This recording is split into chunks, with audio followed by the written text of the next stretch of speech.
What's happening, people? It's Phil Freehan here. Today I just wanted to start with this story about this head chef that's been fired in Derby. He basically got into an argument with a vegan on the internet, and he said that his favourite kind of thing is to put meat or animal products into vegan food. He did afterwards say that he was lying, and he just said this because he was in an argument with this woman, but the damage was already done. A load of vegans got together, they seen this online, and started protesting and just spamming the restaurants' kind of review sites with badness about them. Don't eat here if you're vegan because they put meat in the product, and probably a load of nasty other stuff as well. A lot of it's been removed since the guy's been fired, but they say they're sneaking pork into food, which, as you know, is against religion for some people as well, so they're probably outraged by that. He posted a photo as well. I don't know where they got this photo or whatever, but he's in the toilets with his kind of kitchenware on, his apron and stuff. So even if he didn't get fired for this, he should get fired for that, because that's just total hygiene mishap. This guy's going to be spreading all those germs onto people's food and then dishing it out to people, unless that photo was taken before he was a chef. That could be the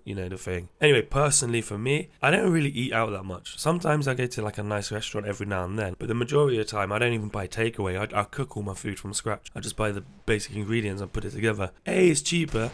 B, you can make it the way you like it, and C, you know what's gone into it. I know that I've washed my hands, and I'd never trust what people do behind the closed doors. I've seen people in all different workplaces. I've done probably one of the people that done the most kind of widely variety of jobs. I've done so many different things through my life, and I've seen people in all of those jobs, and one kind of a fundamental thing I've noticed with most employees, it's just way to skip steps or to kind of do it quicker, they'll do it unless they own the business. That's the other thing. When someone owns a business or they're paid on results, that's when you get good results from your employees. Otherwise, if you're paying them X amount per hour, whether they work hard or not, they're going to find ways to make it easier for themselves. It's just human nature. So in my opinion, if you're concerned about this, cook your own food. And if you're going to go to a restaurant where you know the people working there. One of my mates always likes to go out the back and just introduce himself, so he knows that people are out there and they see him, and then they're like, okay, we're not going to mess with this guy's food. This next story I wanted to go into is this guy stole a mannequin from a lingerie shop. Basically was caught later with it in bed with him. Christopher Wade, 55, went in, stole the mannequin, knocked its arm off, but he was wearing this pink spandex dress, stilettos, and had his bob wig on. And basically the police turned up at his place later and found it in his thing. He chucked it into the back of the truck and drove it home. So he found it in bed with him. I think he got he's on bond at the moment for $8.5 grand. But I don't think he's going to get prosecuted in a major way. And at the end of the day, I kind of think this is fair enough. At least he wasn't hurting anybody. That's what a lot of guys, or kind of weird guys or criminal guys would do. So he took a mannequin. It's not necessarily bad. It didn't hurt anybody. And he can return the mannequin. I guess probably have to clean it first, maybe.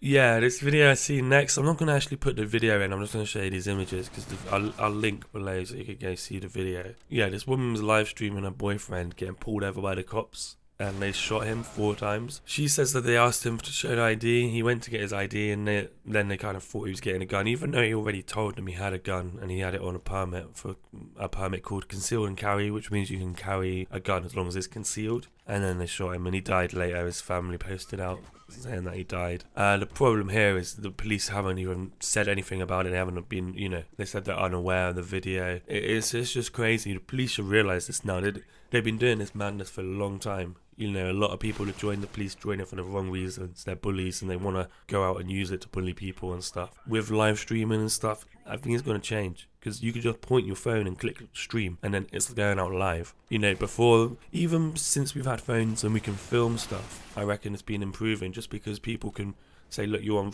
film here. Even then they'd be like, oh well, we'll just take your phone off you later and make sure it's destroyed or whatever. So you can't, they kind of can think that more powerful than that. But now it's streaming live. There's nothing they can do about that. You can just say this is going out to the internet right now. So you better watch your step and better play by the rules. Because there's rules in place. Police think, oh, maybe these rules don't apply to me. They're just rules, whatever. There's rules in place to avoid this sort of stuff. And you should follow that. And I see you're scared or something, but maybe that's some inherent racism, that you're scared of a black person. And that's why you done it. He wasn't moving fast. He wasn't looking like he was going to pull a gun out on you. You got a gun pointed right at him. And yeah, maybe he just wasn't trained to be more aware of this, or I don't know. But it's sad that someone had to die for a routine pullover. And what was it for? A broken rear light. They need to pull it together, really. They need to stop this sort of stuff happening, because it's not It's not right, is it? And then from some really sad news to maybe a little bit less sad, but still kind of annoying. There was a big riot, well, not a big riot, but like fights and stuff breaking out at a gig in Scotland recently. And you guys are probably like, well, how's that matter? You know, the riots and stuff break out on gigs all the time. Is that a Beyonce gig? Beyonce gig. And it was like over the time where she asked to have moments of silence to remember the victims of Holton Sterling and Philando Castile, the shootings in the US that recently happened. And then people just started fighting in the crowd. It kind of looked bad for Scotland, but I don't know if it was even about the gig. It could have been just, you know, some girl in the crowd, some guys wanted to get with her, and then she got with some other guy, and then jealousy got in, and then it caused a big fight. It may have had nothing to do with Beyonce at all, but still the police had to put a big line up to stop people going past, and yeah, it was a bit of a mess, to be honest. Embarrassing, but this is what happens, you know, when you get loads of people together, people lose their minds, don't they? You know, people want to show off, and anyway, people just need to go enjoy themselves, because there's probably people there that ruin their night. You know, and you didn't need to do that, did you? If you're going to have a fight, tell them to come outside, even though it's a massive gig. I'll meet you outside in 40 minutes for a fight, yeah. Moving on. Anyway, the last story I wanted to talk about today was this research that's come out. Scientists found evidence that THC in cannabis could actually help Alzheimer's. So they're saying it prevents the buildup of a toxic protein. There's a link to Alzheimer's. And it's saying that, like, people above the age of 50 should be, you know, some people are already using it for Alzheimer's. And they're saying that they're having good results and stuff. But it's interesting nonetheless, and it's a horrible disease, so if there's any way we can kind of avoid it, it would definitely be, you know, something that should be pushed and helped and put on people, because having someone you love and someone that's been there through your life just forget you but still be alive, it's just, you know, you can't imagine how horrible it could be, and something that could help it, just let it help. It's so amazing how much more medical research is coming out about this plant now since it's been, you know, kind of legalized for recreational and legalized medicinal use in various places in the US. So yeah, keep up the good research. Anything that you can do to help people in need is worth doing. You know, nobody should have to suffer if there's no need for it, or if there's something that could help their suffering. Anyway, that's where I want to leave it today. Hope you've enjoyed the show. If you did, leave a like below. If you're new here, subscribe, and then you get to see all latest videos. And I'll see you next time. Have a great day.